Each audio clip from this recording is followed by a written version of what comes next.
In today's tutorial, I'm going to go over 10 advanced tips to help you out with your Photoshop compositions. Let's check it out.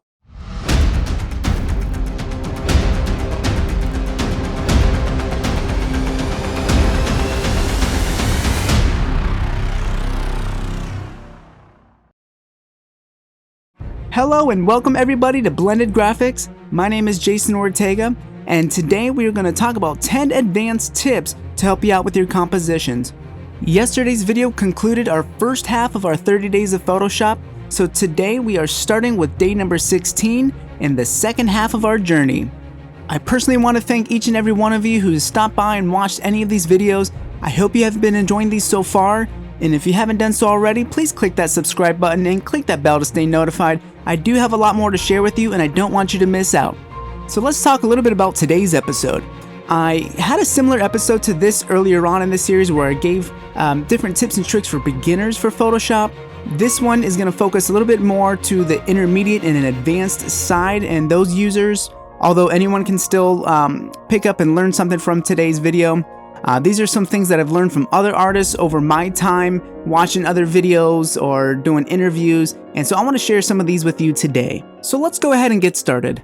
The first thing we're going to talk about is using color range for selections. I've created a new layer, and I know you can't see at the very top of my screen, but you want to click on Select, scroll down to Color Range, and we're going to go into this panel here.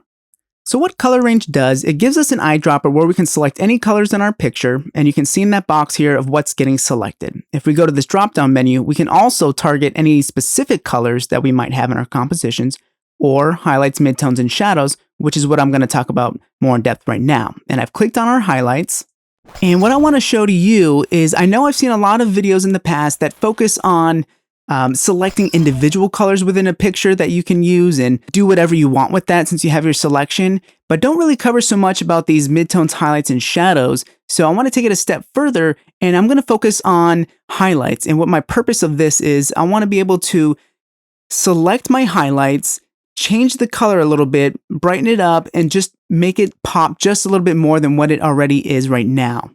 So I have my highlights selected, and you will see we have two different bars, fuzziness and range. You can play around with those, and that's going to alter what's going to get selected. In the box below, whatever is white will ultimately be selected. I'm okay with leaving it as is, and I'm going to press OK.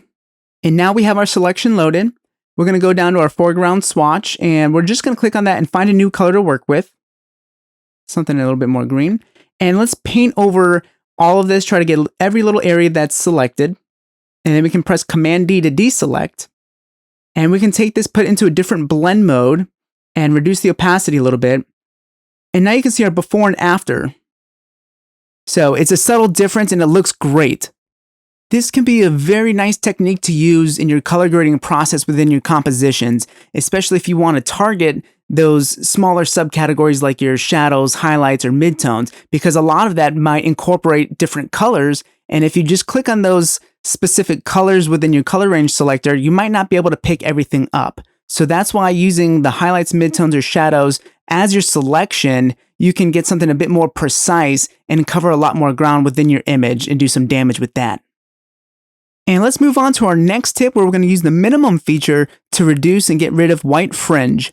So I have already used the select subject feature to remove this mecha from its background, but you can see now that we're zoomed in here how we still have a little bit of that white halo and fringe effect going on all around the edges. And an easy way to remove this is using the minimum feature. First, we need to click on our layer mask of our subject, and then we want to go up to Filter and scroll all the way down to where it says Other. From here, click on Minimum. And by default, it's already set at 1 pixel, but you can always change that if you want to. A lot of the times that will be enough. And we can click on this preview button to see how effective this really is. You can also double click on your layer to go into layer styles and play around with the anchors and the blend if options, and that can also help remove some of that white fringe. You may have some bright spots somewhere else on the subject that you don't want to be removed, so using this minimum feature might be a better option. And so we can hit cancel, and now we can move on to tip number 3, where I'm going to show you how we can create individual layers from our layer styles. If you double click on any layer, your layer styles menu will pop up. And from here, there's all these different effects that you can add onto that layer, like adding drop shadow, adding outer glow, and you can have a little bit of control within these different categories. However, it is limited. And sometimes you do need to take it just one step further to have more control for yourself. And that's why we're going to create individual layers from our layer styles. All right, so first thing we want to do is double click our layer, and we want to go to where it says color overlay, and we'll click on that. Essentially, we have all this light that's coming from the right side that we want to be shown on the right side of our mecha. And first we're going to do is find a new color that kind of matches that same tone. And we can hit OK. And then we can change our blend mode to overlay. So we only want that on the right side, but not everything. We also have light emitting from the background that we want to kind of cast a glow. So we'll hit outer glow, and we'll change this color to something more bright yellow, closer to white. And we'll hit OK with that. We will reduce the opacity so it's not too overbearing. And once we have that, we can hit OK. And we can see the before and after of these effects. And so now we want to right click on that effects icon and scroll down to where it says create layers. Now you can see these two different effects in their own individual layers, and we can turn these on and off so you can see. And now we want to create layer masks for both of these layers. So once you create the layer mask, just hit Command I or Control I to invert the mask. And we're going to start with our color overlay. Make sure your foreground color is set to white. And we're just going to paint white on this mecha of where we want some of this color to come through. So just primarily on the right side. And we can see the before and after of that. And we can do the same thing with our glow. Paint a little there. And you can see that subtle difference that makes. And we can even reduce the opacity on this a little bit. And now you can see the power of using individual layers from our layer styles and how efficient that can be in our work. And this brings us to tip number 4, where we're going to talk a little bit about dodge and burn. We do have our individual dodge and burn tools that we can use. However, I'm going to show you an alternative way of how we can still accomplish the same result without using those tools. First things first, we want to add a new layer, clip it below, and then we want to go to Edit and scroll down to where it says Fill, and make sure it says 50% gray, and click OK. From here, go to your blend modes, and then scroll down to where it either says Overlay or Soft Light. We're going to use Overlay for this one. And then press D on your keyboard to make sure we have our default black and white foreground and background colors. And we're going to start with white and just go around some of these edges that are going to be most exposed to our surrounding light in our environment. After we've done that a little bit, we can press X to switch to black, and now work on some of these areas that won't be directly hit by the light. And it's as easy as that. If maybe you went overboard with too much dodge or too much burn, use the opposite color and paint over that same area, and you will get that reverse effect. And this is another nice tip that's really efficient to use, and we don't have to use multiple tools to accomplish a specific effect, and we're working with one layer. So maybe this was something new to you, and you can start incorporating with your own personal work. Let's move on to our next tip, where we're going to talk about how we can remove the marching ants from a selection. First thing we're going to do is add a new layer, and we're going to use the polygonal lasso tool, and we're just going to create a little selection here of maybe where we want to add some highlights on there. So we'll close this up, and from here, you can see how maybe that these little marching ants can get in the way of our work and making sure that we're hitting the right areas on this subject that we want. So go ahead and hit Control or Command H, and that's going to hide these marching ants. And when you do that, you may get this message, so you can either hit Enter or hit the Hide Extras. And now you can go back to your normal painting, and you're still confined to that selection, but those little marching ants won't get in the way. And just hit Command H to turn them back on if you need to. And let's now move on from this image and get into our next one, where we will move on to tip number 6 and talk a little bit about the levels adjustment layer. All right, so now on our new image, let's click on our main layer, go down to our adjustment layers and scroll up to where it says levels and click there. And in our levels panel, most of us pretty much stick to these 3 anchors and play around with the highlights, midtones, and shadows. However, we're going to focus on these 3 eyedropper icons on the left of how we can use those to create an automatic levels adjustment. And you use these eyedroppers to set your black, gray, or white points within the picture, or your shadows, midtones, and highlights. And then once it gathers that information, that will create an automated adjustment for your levels. Let's click on this bottom one, which is going to set our white point. And let's use this part in the sky or maybe somewhere over here. All right, I like that. And then we can move to our second one where we're going to find a gray point and we'll use somewhere on our subject.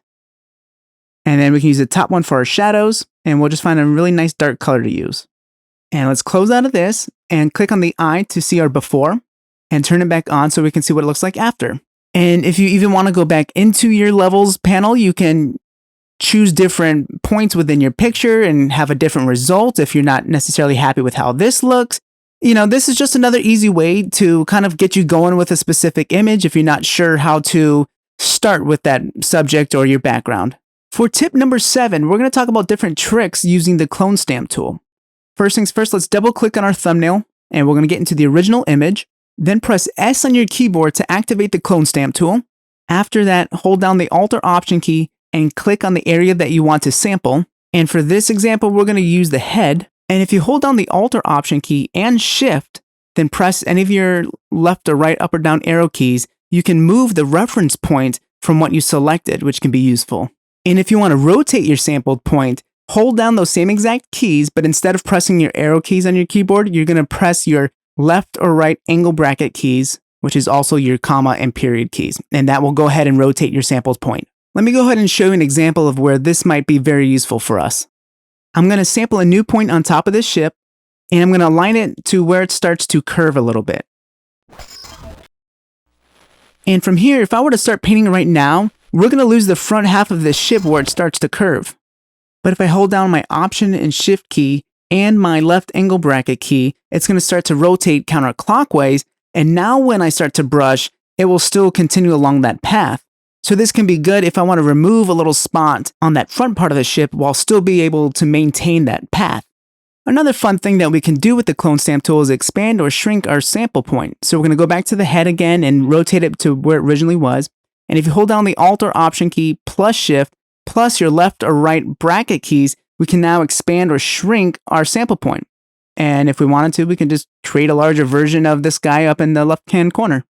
And if you didn't already know about these little tricks with using the clone stamp tool, go ahead and try it on your own, experiment it with your compositions.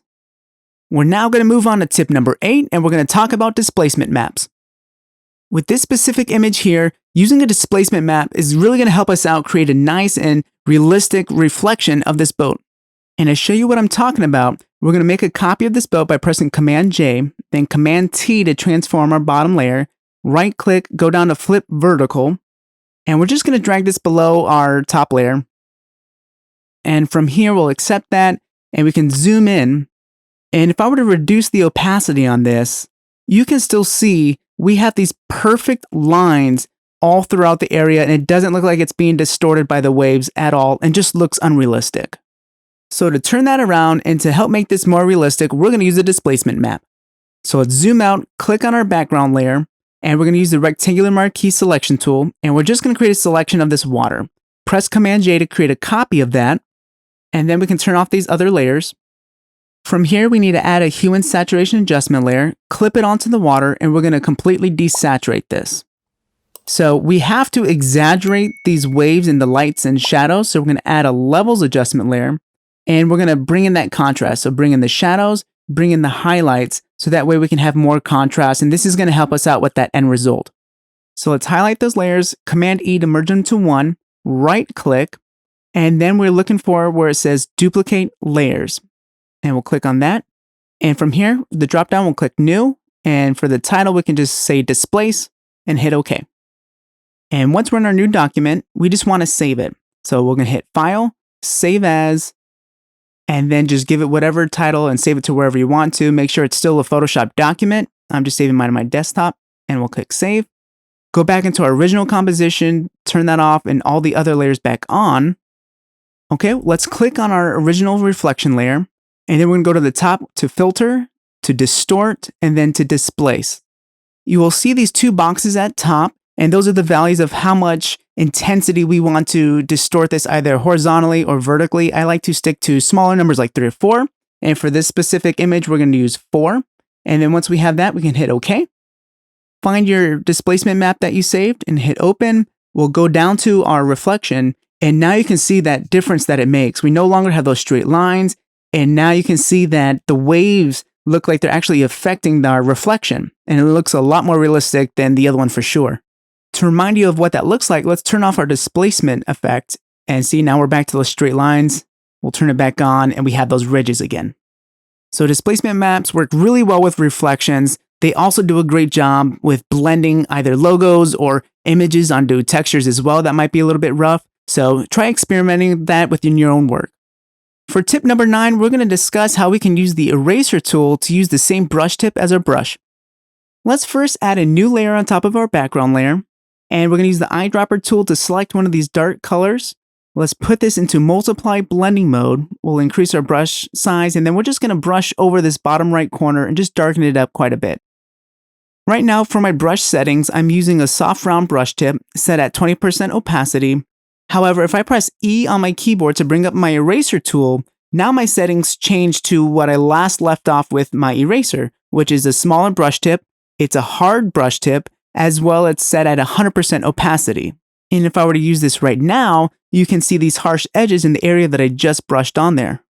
So wouldn't it be nice if we could just use that eraser tool using the same settings as the brush so that everything is very cohesive? And there is a way that we can accomplish this. Let's undo that, get back to our brush, and this time instead of pressing E, we're going to press the tilde key. And if you look at the top left corner, it doesn't switch back to the eraser icon. However, if you still continue to hold down the tilde key and start brushing, you will notice that it is now erasing with the same settings as a brush instead of those settings as the eraser had. So this is going to take us to our 10th and final tip, which is going to be a little trick inside the color grading panel of our camera raw filter. So with our background layers selected and also making sure it's already converted to a smart object, at the top we're going to go to filter and then camera raw filter. We're going to close out of this tab and go down to where it says color grading and open that up. And in here you can see we can change the hue and saturation of our midtones, shadows, and highlights.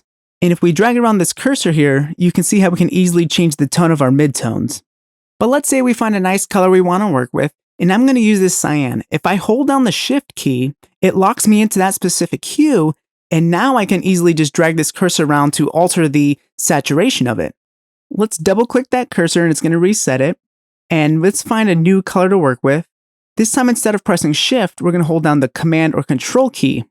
And this is going to do the reverse effect of our previous one, where now we're locked into the specific saturation, but can alter the hue. And there you have your 10 tips. Hopefully you learned something new today that you can apply in your own personal work. If you like this video, please be sure to give it a big thumbs up.